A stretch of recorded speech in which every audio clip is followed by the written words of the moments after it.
Hello, everyone. I'm Kamraun. And I'm Billy. Welcome to the HorseFrog podcast, home of your two favorite professional digressors. Today, we will be discussing Book 3, Chapter 20 of Memories of Ice, a novel in the Malazan Book of the Fallen. This is part 2 of our coverage of this chapter. This podcast series is intended to be a companion to reading or listening to the books set in the Malazan universe. It's not a book review, and it's most definitely not a replacement to reading the books. Both Kamraun and I know that this series is the best fantasy story ever written, and we're approaching this from a purely fanboy point of view, and there will be no critique of the series. At least, Erikson's series. We'll be covering the events of the books in a linear fashion. There will be spoilers for those that haven't read the books. We'll try not to spoil anything prior to us covering that portion of the respective book. Quick warning, today's episode contains descriptions of adult topics not suitable for children.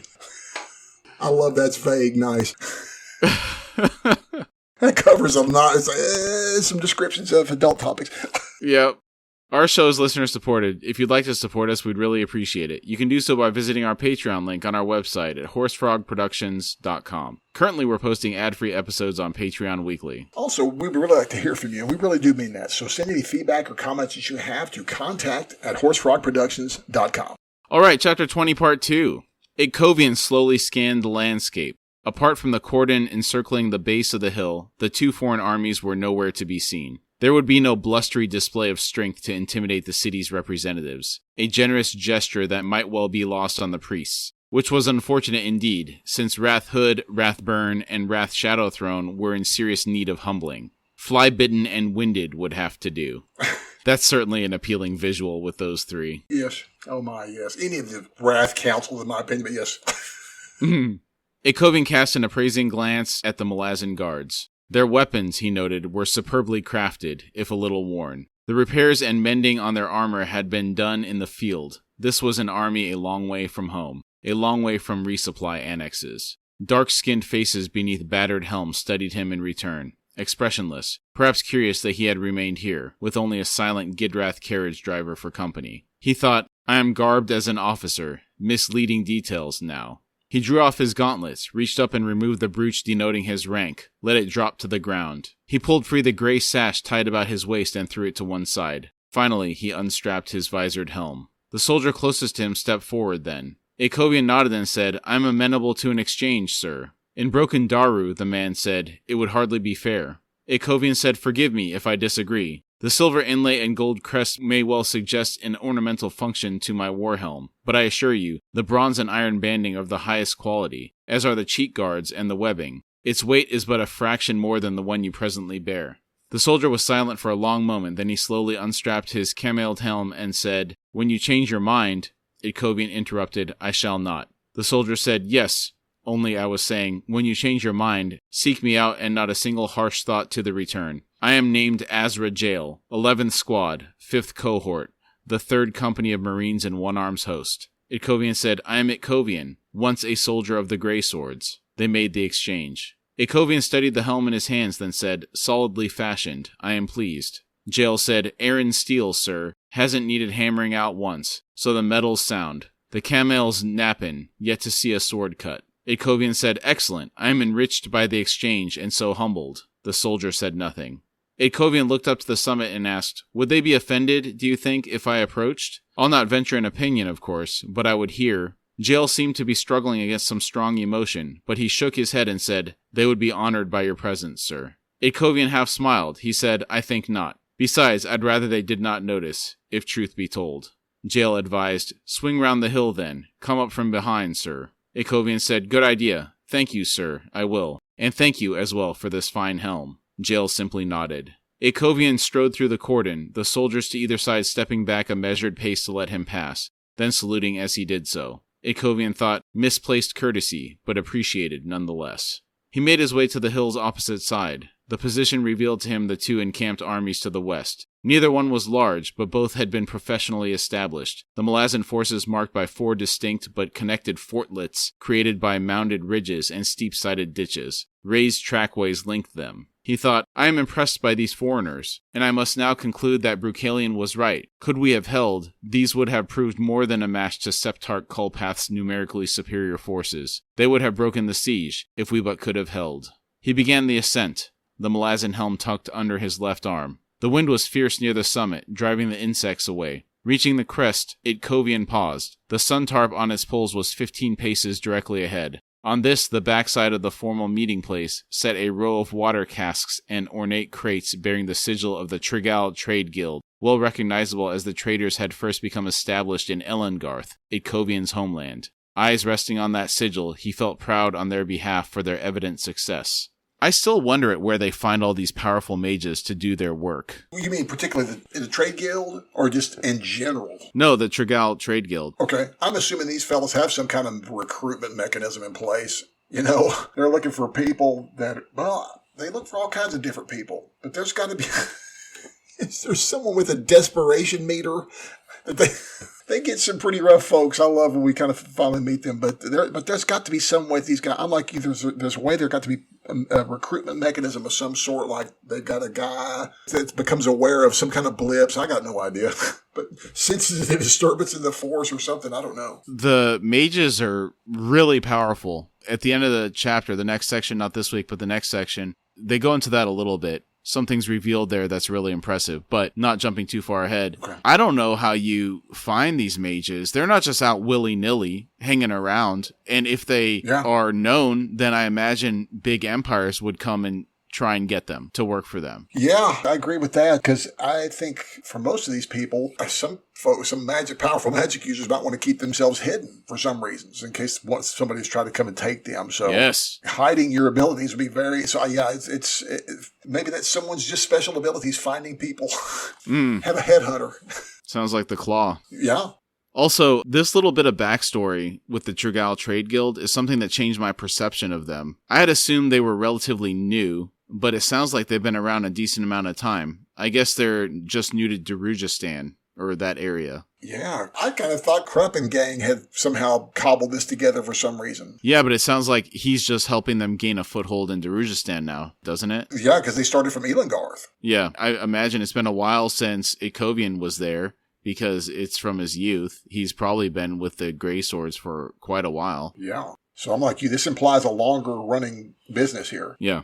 A large table had been set up beneath the tarp, but everyone stood beyond it, under the sun, as if the formalities of introductions were not yet complete. Itkovian thought, perhaps there has already been a disagreement, probably the masked council voicing their complaints. He angled to his left and walked quietly forward, intending to take position in the lee side of the tarp, close to the water casks. Instead, a Malazan officer noticed him and leaned towards another man. A short exchange followed, then the other man, also a commander of the Malazans, slowly turned to study Itkovian. A moment later, everyone else was doing the same. Itkovian halted. A large warrior, hammer strapped to his back, stepped forward and said, "The man we have been waiting to meet. You are Itkovian, shield anvil of the Grey Swords, defender of Kapustan. I am Caladan Brood." Itkovian interrupted, "Your pardon, sir, but I am no longer shield anvil, and no longer a soldier of the Grey Swords." Brood said, "So we have been told. Nonetheless, please come forward." Itkovian did not move. He studied the array of faces fixed on him, then said, "You would unveil my shame, sir." Brood frowned and asked, "Shame?" Itkovian said, "Indeed. You called me the defender of Kapustan, and in that I must accept the mocking title, for I did not defend Kapustan. The mortal sword Brucaling commanded that I hold the city until your arrival. I failed." No one spoke. A half-dozen heartbeats passed. Then Brood said, "No mockery was intended, and you failed only because you could not win. Do you understand me, sir?" Itkovian shrugged. He said, "I comprehend your argument, Caladan Brood, but I see little value in debating semantics. I would, if you so permit, stand to one side of these proceedings. I shall venture no comments or opinions, I assure you." Brood growled, "Then the loss is ours." Itkovian glanced at his captain and was shocked to see her weathered cheeks streaked with tears. Brood asked, "Would you have us argue your value, Itkovian?" His frown deepening. Itkovian said, "No." Brood said, "Yet you feel that you have no worth here at this gathering."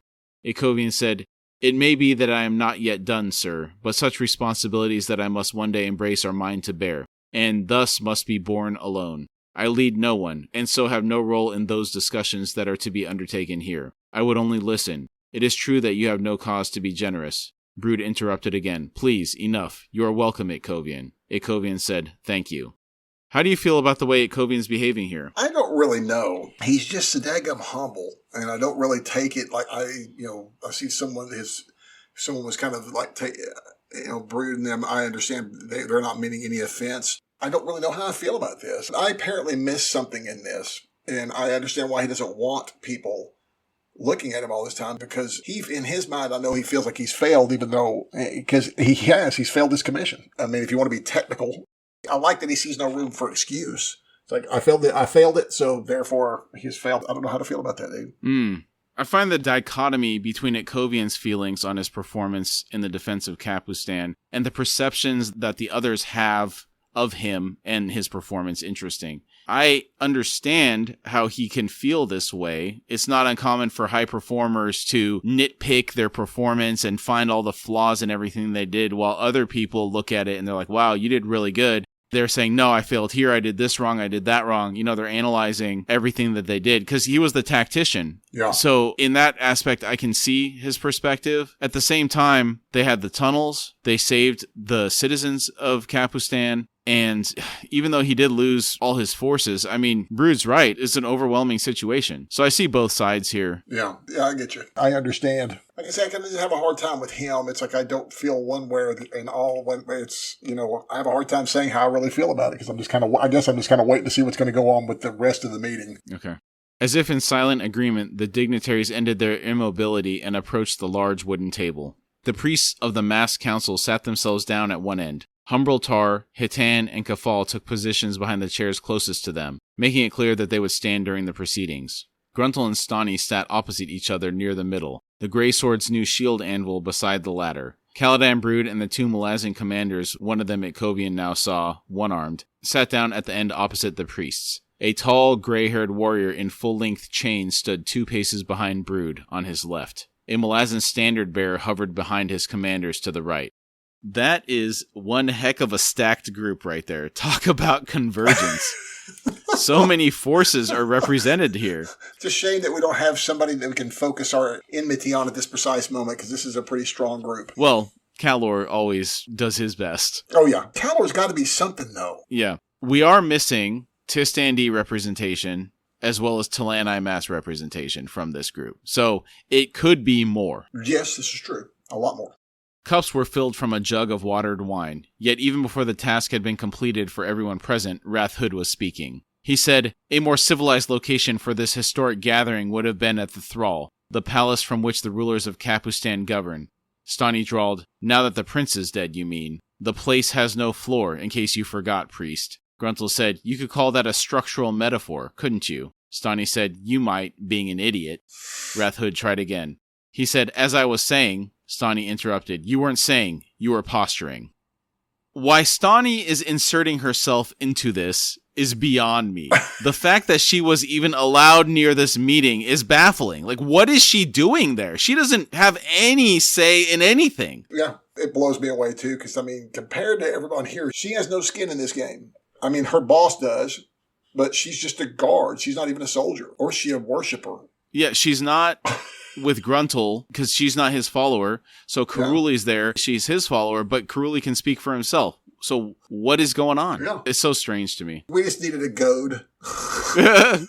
We just needed the perfect goad for this situation, I guess. Somebody to make even the priests look better. I mean, right. I guess that's what it is. Caruli murmured, this wine is surprisingly good. Given that this is a martial gathering, the location seems appropriate. I, for one, have a question or two for the commanders of the foreign army. Dujek grunted, then said, ask them. Caruli said, thank you, High Fist, I will. First of all, someone is missing, true? Are there not Tist-Andi among you? And their legendary leader, Animander Rake, Lord of Moonspawn. Should he not be present? Indeed, one wonders at the disposition of Moonspawn itself, the tactical advantages of such an edifice. Brood interrupted. Pause there, if you will. Your questions assume much. I do not think we've advanced to the point of discussing tactics. As far as we are concerned, Kapustan is but a temporary stop in our march. Its liberation by the Barghast was a strategic necessity, but only the first of what will doubtless be many in this war. Do you now suggest, High Priest, that you wish to contribute to the campaign in some direct fashion? It would seem that your primary concern at the moment is the rebuilding of your city. Caruli smiled and said, thus questions are exchanged, but as yet, no answers. Brood frowned. He said, Animander Rake and the majority of his Tist-Andi have returned to Moonspawn. They and it shall have a role in this war, but there will be no further elaboration on that subject. Wrath Shadowthrone, his mask fixed in a sneer, said, just as well Rake isn't here. He's hopelessly unpredictable and outright murderous company. Keruli smiled and said, to which your god can attest. I assume that is a dig about Rake killing the 2 Hounds of Shadow with Dragnapur in Gardens of the Moon. Did you take that the same way? I did. That's got to be what it is. Okay. The only other thing I can think of, wasn't there a conversation where Rake, I guess it was right before that, where Rake forced Shadow Throne to have Dancer withdraw from possessing Sari. Right. That's the only other interaction I think he had, right? Yeah, that's all. And he killed the Hounds, right? And then he forced that confrontation. Yeah. Was that all in the same kind of instance? I think it was. That's kind of what I'm thinking, too. So, yeah, that's got to be a dig at that, dude. Yeah, I agree. Keruli turned back to Brood and said, sufficient answers to warrant the like in return. As you point out, the Masked Council's overriding concern is with the reparation of Kapustan. Nonetheless, my companions here are all, beyond impromptu governors, servants to their respective gods. No one here can be entirely unaware of the tumultuous condition of the Pantheon. You, Caladan Brood, carry Byrne's hammer, after all, and continue to struggle with the responsibilities that entails. Whilst the Grey Swords, bereft of one god, have chosen to kneel before 2 others, a mated, if riven, pair. My once caravan captain, Gruntle, is reborn as a new god's mortal sword. The Barghast gods have been rediscovered, and so represent an ancient horde of untested power and disposition. Indeed, in surveying those gathered here, the only truly unaspected agents at this table are High Fist Dujek and his second, Whiskey Jack, the Malazans. Akovian saw the suddenly closed expression of Brood, and wondered at the hammer's responsibilities that Keruli had so blithely mentioned. Kalor barked a laugh and said, you conveniently forgot yourself, priest, of the masked council, yet unmasked. Indeed, unwelcome in their company, it seems. Your companions make their gods plain, but not you. And why is that? Keruli's smile was benign, unperturbed. He said, Dear Kalor, how you've withered under your curse. Do you still cart that meaningless throne with you? Yes, I had guessed as much. Kalor hissed, I thought it was you. Such a paltry disguise. Keruli said, Issues of physical manifestation have proved problematic. Kalor said, You've lost your power. Keruli said, Not entirely. It has evolved, and so I am forced to adjust and learn. Kalor reached for his sword and said, In other words, I could kill you now. Keruli sighed, then said, I'm afraid not. Only in your dreams, perhaps. But then, you no longer dream, do you, Kalor? The abyss takes you into its embrace each night. Oblivion, your own personal nightmare. Without turning, Brood rumbled, Remove your hand from your weapon, Kalor. My patience with you has stretched to its limit. Kalor rasped, This is no priest sitting before you, warlord. It's an elder god, Kerul himself. What? That's quite the reveal there. I'm curious just how exposed Kerul is while he's in this form. Is he just a projection, or could he actually be hurt if some damage happened to this? I don't think he could be hurt because of what he just said about you can't kill me if it's like unless you can maybe kill me in your dreams. But so I don't know if he could be killed here. He may be hurt, but I take that back. If some ascendant powerful enough may be able to do the trick, but I don't know. But I am very curious. Brood sighed and said, I had gathered as much. For a 6 heartbeats, no one spoke, and Itkovian could almost hear the grating, jarring shift of power. An elder god was among them, seated, expression benign, at this table. Kerul said, a limited manifestation to be more precise. Gruntle, his feline eyes on Kerul, cut in. It had better be, given Harlow's fate. Sorrow flitted across Krul's smooth, round features. Kerul said, Profoundly so, at the time, I am afraid. I did all that I could, Gruntle. I regret that it proved insufficient. Gruntle said, So do I. Wrath Shadowthrone snapped. Well, you can hardly sit on the Masked Council then, can you? Whiskey Jack burst out laughing, the sound startling everyone at the table. Stani twisted in her seat to the High Priest of Shadow and said, Does your god truly know how small your brain really is? What is the issue? Elder gods don't know the secret handshake? His mask is too realistic? Wrath Shadowthrone said, He's immortal, you slut! I wonder if he speaks this way to all women, or if he's just matching Stani's nastiness with a similar energy. Regardless, it's unbecoming of a priest representing a god, no matter how crazy that god is. If we had not met the other, how should we list him? Pust is a representative of Shadow, shall we say, ambassador. There we go. Just looking for Ambassador Shadow. He is kind of the same way. He talks a lot. He runs his mouth and says some horrible stuff. So I'm not really sure. I don't know if it's just being crazy lets these guys just run off at the mouth and get away with it. I don't know why no one's popped them in the mouth over it, though. Mm-hmm. I guess he just assumes that because he's the god's representative that he can do whatever he wants. Yeah. That and his lifelong politician role, I think, is probably giving him this role of talk to this woman this way. I'm sorry. I like how you give him the benefit if he's just matching her energy. I mean, she's nasty. Everything that comes out of her mouth is vitriolic. Aside from Gruntle, I don't know. Well, she has said some pretty nasty things to Wrath Shadow Throne, so I don't know. Yeah. It's not a great situation. Well, it's not. You got to imagine that Kroll maybe he likes her for that vibe. It's like, well, at least she says kind of what she says the quiet bits out loud I want to say sometimes. You know? Gruntle said, kind of guarantees seniority, eventually. Wrath Shadowthrone said, do not make light of this, eater of rats! Gruntle said, and if you dare throw that word again at Stani, I will kill you. As for making light, it is hard not to. We're all trying to swallow the implications of all this. An elder god has stepped into the fray, against what we thought to be a mortal empire. By the abyss, what have we got ourselves into? But your first and solitary thought is fixated on membership in your paltry, overinflated council. Shadowthrone must be cringing right now. Stani sneered at Wrath Shadowthrone and grated, he's likely used to it when it comes to this bag of slime. Wrath Shadowthrone gaped at her.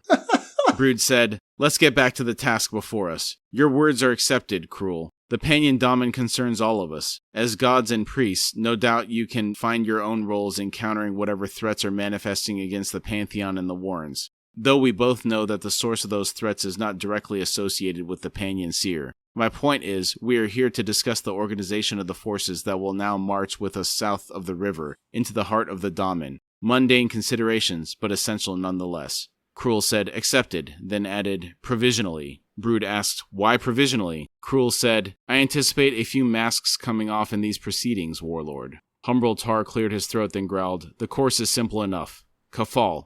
Kafal nodded and said, a division of forces, lords. One to Seta, the other to Lest. Convergence at Marek, then onward to Coral. The white-faced Barghast shall march with one arm's host. For it was by their efforts that we're here, and my father likes this man's sense of humor. As do our gods. He gestured towards Whiskey Jack, whose brows rose.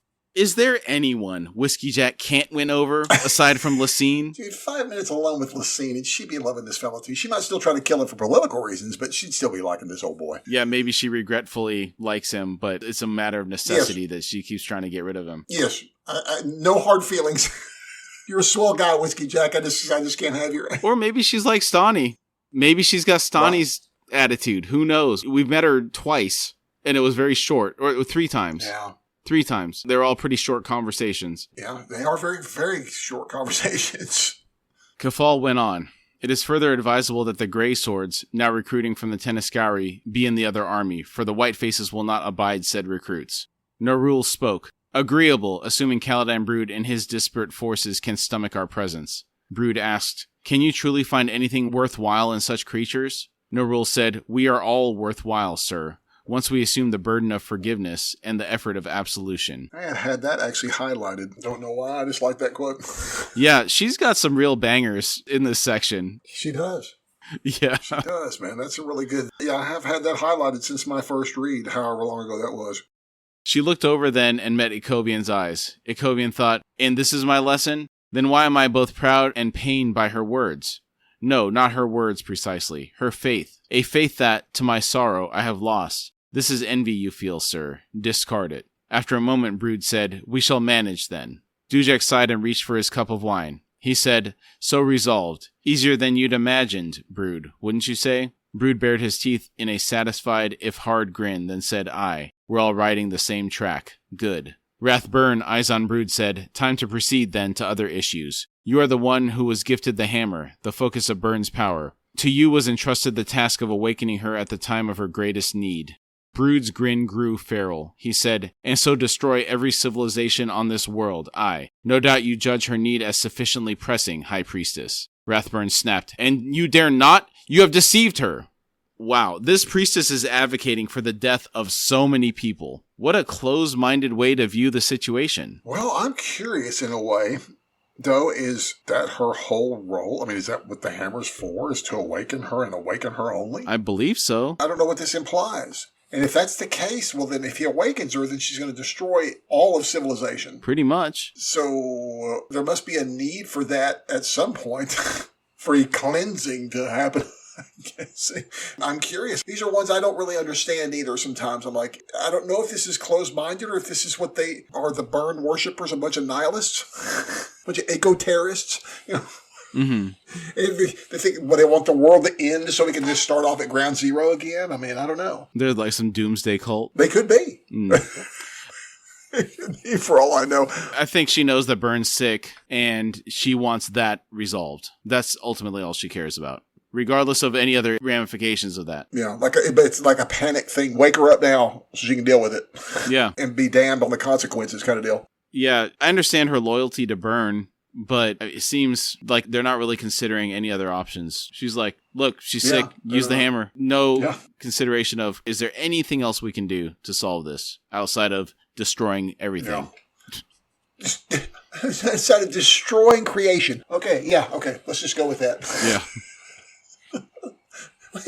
It's the Dr. Strangelove situation. It's the doomsday machine. Yes, that thought did come to mind. It's like, but I want to know about we need to know about the doomsday device before. So it's like, do we do we exercise this option or do we work our way back? Mm-hmm. Oh. Brood said, "No, I have constrained her." His reply left her momentarily speechless. Gruntle said, "There's a rug seller's shop in Darujistan. To cross its floor is to scale layer upon layer of woven artistry. Thus are the lessons of mortals laid down before the gods. Pity that they keep stumbling so. You'd think they'd have learned by now." Rathburn wheeled on him and shouted, "Silence! You know nothing of this. If Brood does not act, Burn will die, and when she dies, so too does all life on this world. That is the choice, you fool. Topple a handful of corrupt civilizations or absolute annihilation. What would you choose?" So it might be more local if it's just a handful versus, how do you take that? Topple a handful of corrupt civilizations.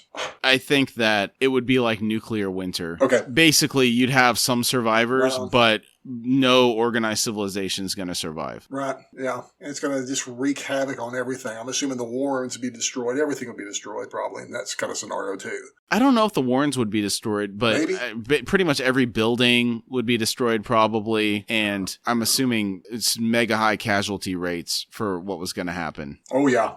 Mass starvation. Megadeth situation.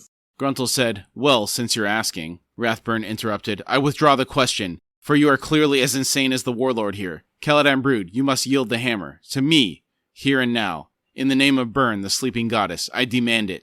This little outburst reminds me of congressional hearings when someone asks an obviously skewed question, then takes back their time when they don't like the answer that they're hearing back from whoever's on the stand.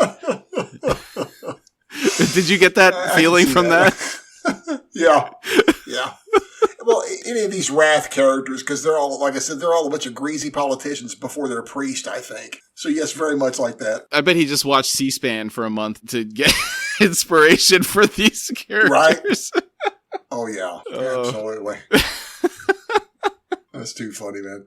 Brood rose and unslung the weapon. He said, "Here, then." He held it out in his right hand. Rathburn's eyes blinked. Then she shot upright, strode round the table. She grasped the hammer's copper-wrapped handle in both hands. Brood released it. The weapon plunged earthward. The snap of the woman's wrist bones cut through the air. Then she screamed, even as the hilt trembled to the impact of the hammer's massive head. Cups bounced on the table, splashed red wine across its surface. Rathburn had fallen to her knees, no longer holding the weapon, her broken arms cradled in her lap.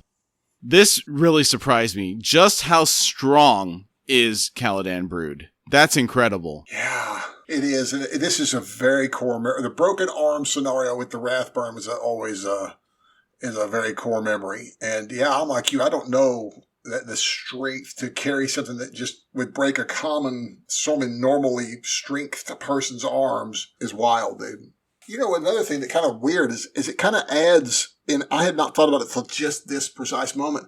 Think of Dragnapur. So both of these weapons exude some kind of mass that is greater than it would appear. You know, it's like it exerts its influence on the surrounding world. It's such a projection of whatever into our world. They're wild weapons. These are not just your average invested weapons. These are different kind of investments. Yeah, it's almost like the weight of them correlates with how powerful they are as opposed to the materials that they're comprised of. Yeah. I don't know why. Every time I think of Rake, I always get this anime vibe.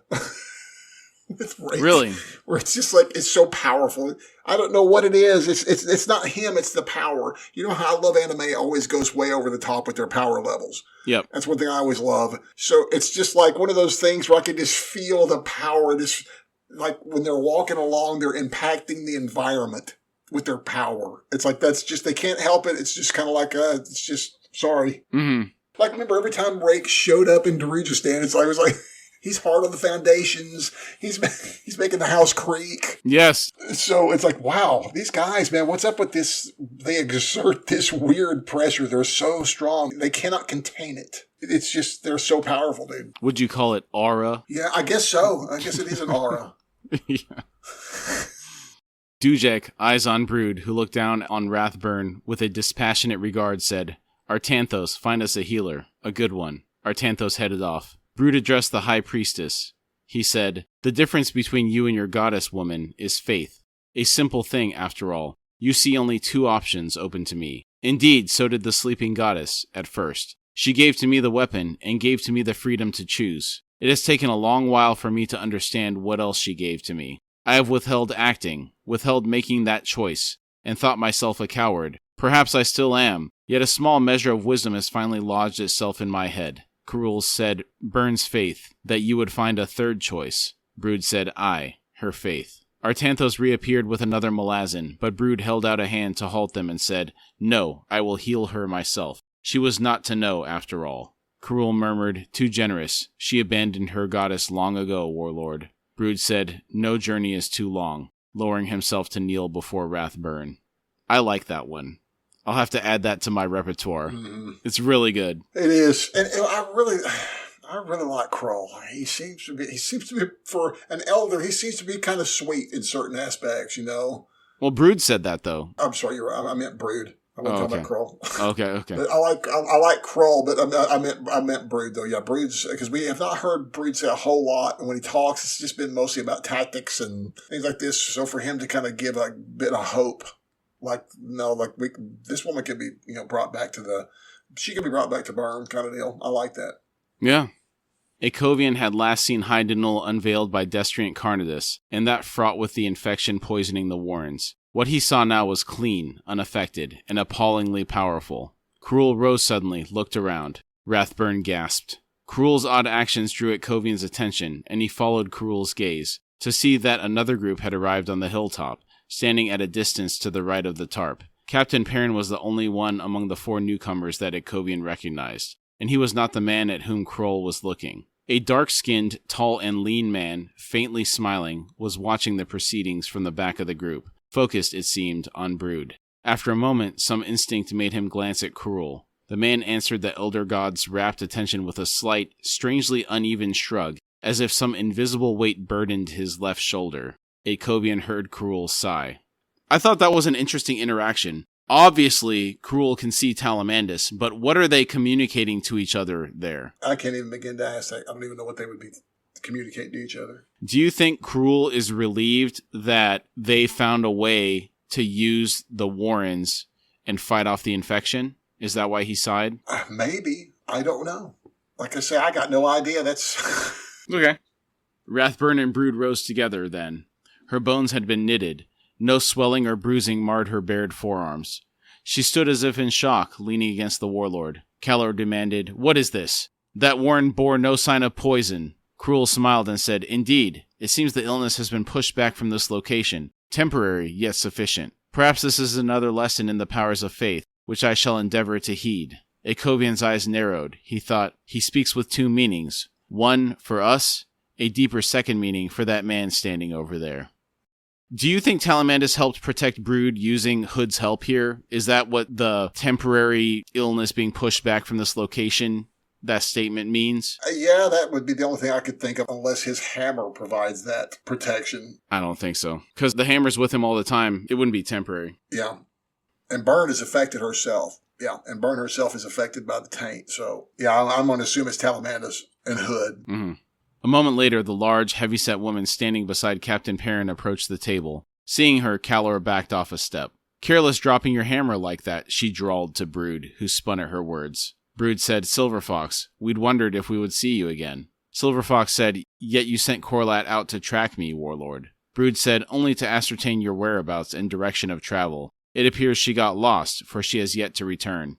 Silver Fox said, "A temporary misdirection. My Talan A now surround her and are guiding her back here, unharmed." Brood said, "I am relieved to hear that. By your words, I assume that the second gathering has taken place." Silver Fox said, "It has." Whiskey Jack had seen Perrin and was approaching him for a private word. The tall, dark-skinned man moved to join them. Brood said, "Tell us, then, has another army joined in the proceedings?" Silver Fox said, "My Talan Imas have tasks before them that will require a journey to the Panyan Daman. To your advantage, should there be more Kachain Shamal Ka'el hunters, for we will deal with them." Brood said, "Presumably you've no intention of elaborating on these tasks that you mentioned." Silver Fox said, "Warlord, they are private matters, and have no bearing on you or your war." Callor growled, "Don't believe her. They want the seer, for they know what he is, a Jagut tyrant." Silver Fox faced Callor and said, "And should you capture the Panyan seer, what would you do with him? He is insane, his mind twisted by the taint of the Warren of Chaos and the crippled god's manipulations. Execution is the only option. Leave that to us, for we exist to kill Jagut." Dujek cut in, "Not always." Silver Fox asked, "What do you mean?" Dujek said, "Did not one of your Talan Imas accompany the adjunct Lorne when she freed the Jagut tyrant south of Darujistan?" Silver Fox looked troubled. She said, "The clanless one. Yes, in event I do not as yet understand. Nonetheless, that tyrant was awakened from a cursed sleep, only to die in truth." A new voice spoke. "Actually, while a little worse for wear, Raced was admirably animate the last time I saw him." Silver Fox spun and said, "Ganois, what do you mean? The tyrant was slain." The small, round man now standing beside Perrin drew a handkerchief from a sleeve and mopped his brow. He said, "Well, as to that, not quite," Krupp reluctantly advises. "Matters were somewhat confused, alas." Karul said, "A house of the Azath took the Jagut tyrant. The Malazan plan, as I understand it, was to force Animander Rake's hand, a confrontation that was intended to weaken him, if not see him slain outright. Raced never did come face to face with the Lord of Moonspawn, as it turned out." Silver Fox cut in, "I see little relevance in all this. If the clanless one has indeed broken his vow, then he will have to answer to me." Dujek said, "My point was you make the claim that the Talan Imas and what they do or don't do is separate from everyone and everything else. You insist on detachment, but, as a veteran of the Malazan campaigns, I tell you that what you assert is patently untrue." Silver Fox said, "Perhaps indeed the Logros Talan Imas grew confused. If so, such ambivalence is past. Unless, of course, you would challenge the authority that I was born to." No one spoke in answer to that. I think part of what I find so distasteful about Silver Fox, aside from her behavior, is this assertion that she was born into this role and the Talan Imas must answer to her. In my view, such power should be earned. She has done nothing to warrant leading them, and I don't know if she even has the experience required to provide them with the correct course of action. I agree with everything you just said. It's just there's so much with the Silver Fox arc that I just am always distressed by what happens with her and her treatment of the IMAS because it's bothersome to me. She's become quite bothersome. She's become burdensome, sire. Yeah, this read-through, it's worse than the other ones, I think. I don't know why it's bothering me so much this time. I never really liked her before, but this time it's just really bad. Yeah, I prefer the Maib. Almost. Not quite, but almost. They're on par with each other right now. I think part of it is, I think you're like me. I'm fascinated with the IMAS for some reason. They're one of my more fascinating races and groups here.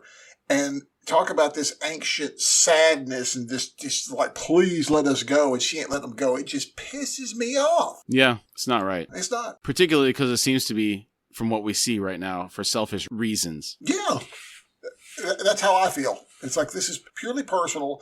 For the whole 6 months of her being born to being here, she's felt woefully alone. So sorry that you were alone and had to wait for this group to get here, but you don't want to let them go because you just don't want to be alone. And it's like, okay. Yeah, but then that's not really companionship. I mean, look at them.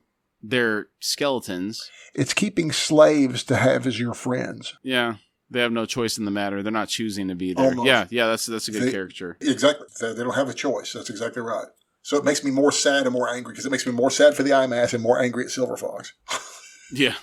Silver Fox nodded and said, "Very well. You have been told of the position of the Talan IMAS. We will have this Jagut tyrant. Does anyone here wish to counter our claim?" Brood grated, "From the implicit threats in your tone, woman, that would be a foolhardy position to take. I, for one, will not squabble and tug the seer's limbs." He swung to Dujek and said, "High fist?" Dujek grimaced, then shook his head. Akovian's attention was drawn to the short, fat Daru, for some reason he could not have hoped to explain. A benign smile curved those full, slightly greasy lips.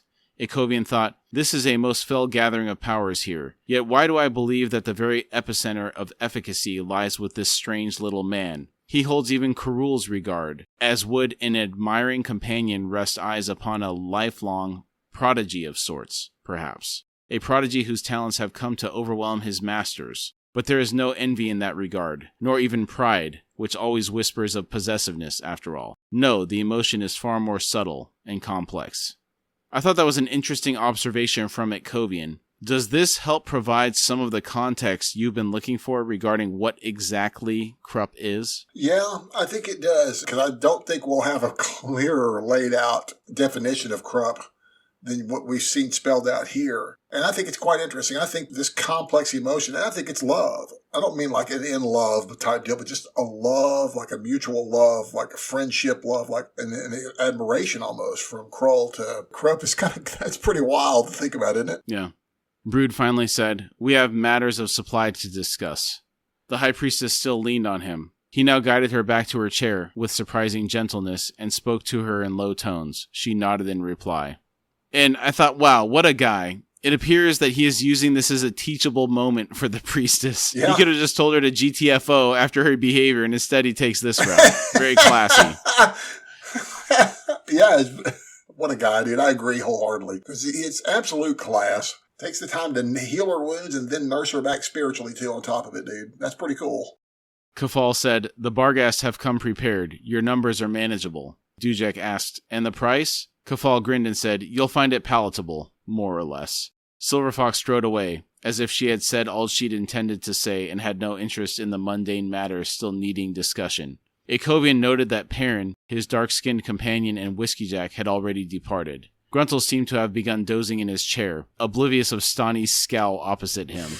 Wrath Hood and Wrath Shadowthrone were slumped in their chairs, masks angled into morose expressions, leaving Akovian to wonder at how much control the priest had over those lacquered, hinged contrivances.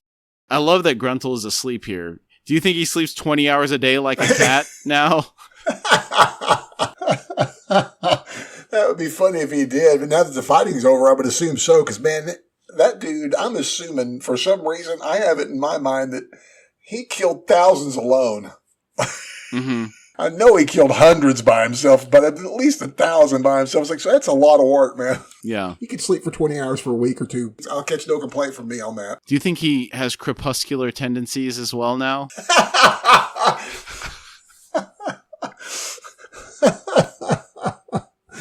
Probably so. Nice.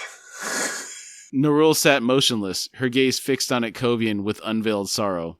Akovian thought, and pity. I am a distraction. Very well. He stepped back, turned about, and made his way towards the back of the tarp. He was surprised to find Perrin, Whiskey Jack, and the dark-skinned man waiting there. A tall, martial woman with midnight skin had joined them and now studied Akovian, with extraordinary, almond-shaped eyes the color of sun-bleached grass. Meeting that gaze, Akovian almost staggered. He thought, Feiner's tusks, such sadness, an eternity of loss, empty existence.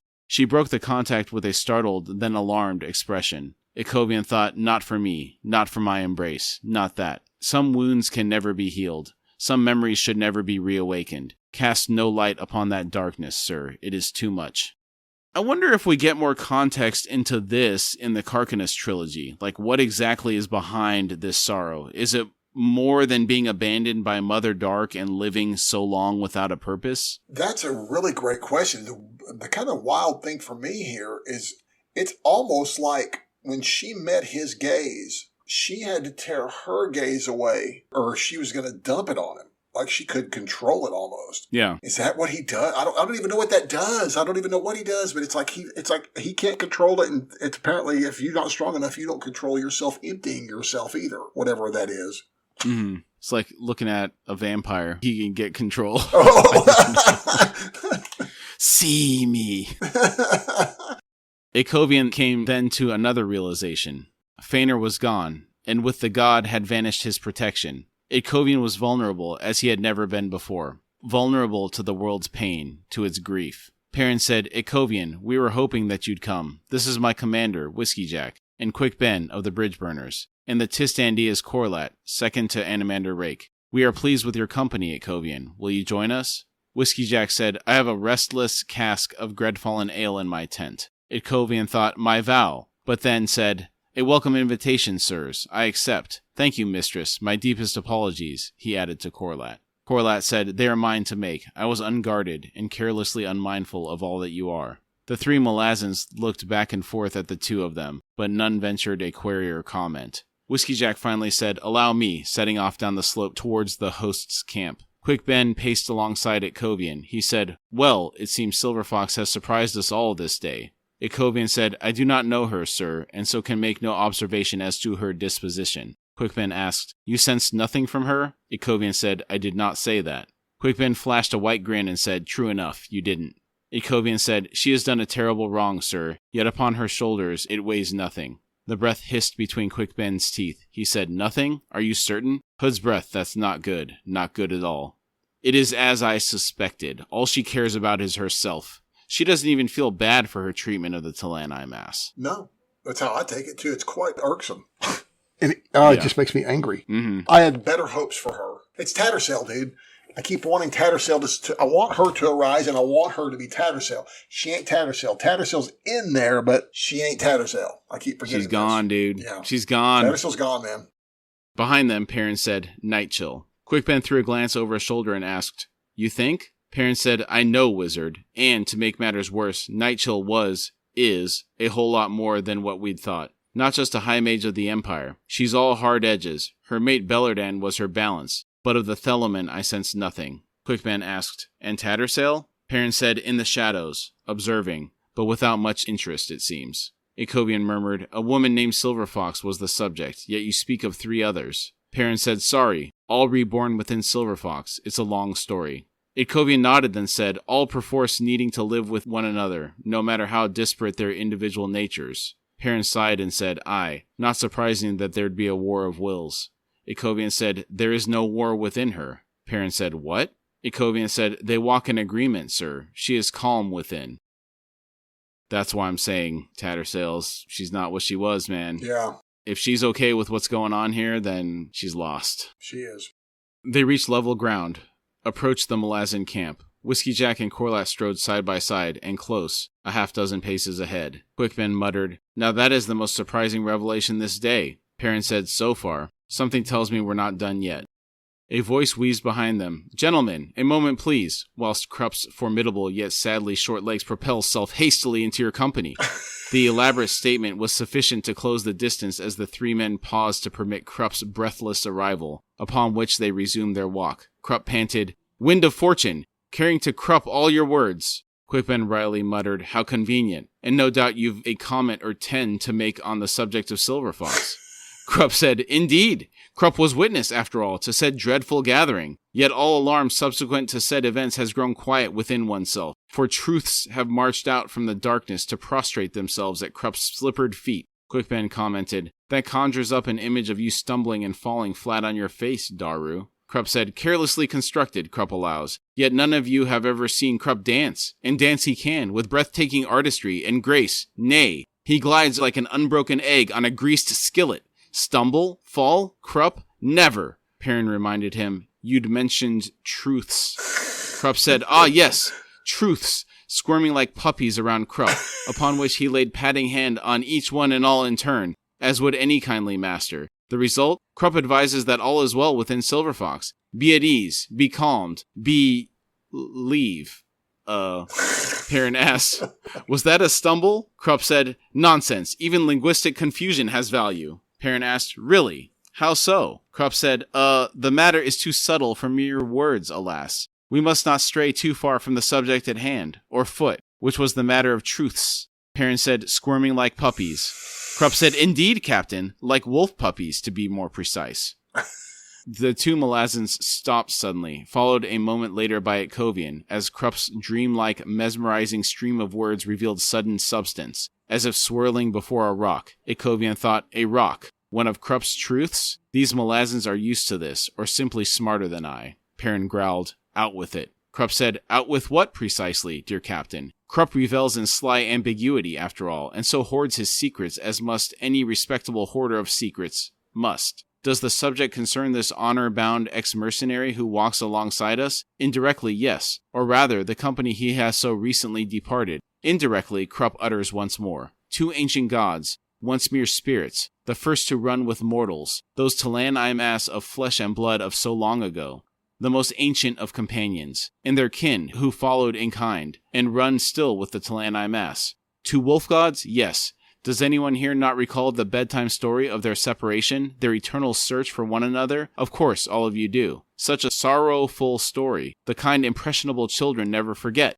But what drove them apart? How goes the tale? Then one day horror visited the land.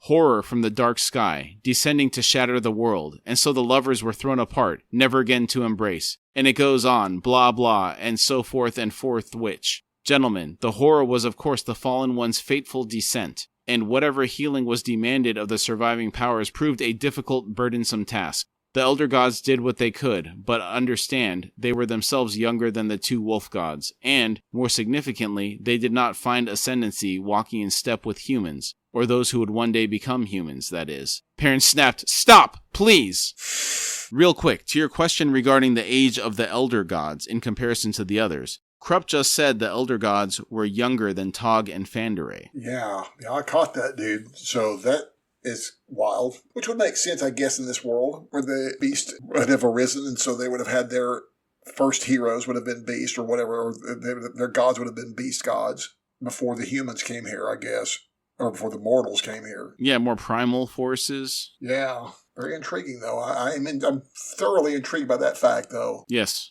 Krupp exclaimed, Krupp cannot. To pause here would be to lose all that must be said. The dimmest of memories are all that remain, and even they are succumbing to the gathering gloom. Frail fragments come as fraught dreams, and the promise of reunion and rebirth are lost, unrecognized. The redemption promised wandering a tundra alone, howling with the wind. Yet salvation is at hand. Disparate spirits are united in their resolve, a spirit of hard edges, to hold the others to their course despite all the pain that others must bear. Another spirit, to clasp hard the hurt of abandonment until it can find proper answer. And yet a third spirit filled with love and compassion, if somewhat witless, granted, to so flavor the pending moment. And a fourth, possessing the power to achieve the necessary reparation of old wounds. Quickpen sputtered, fourth? Who's the fourth in Silver Fox? Krupp said, why, the seed child of a Talan bonecaster, of course. Pran Cole's daughter, the one whose true name is indeed the one by which we all know her. What? Wow. Okay. That's some big info right there. So she is in fact his daughter. Yeah, and she is truly a bonecaster. She's IMAS. Yeah. Okay. Interesting. You think she'd have more compassion for them?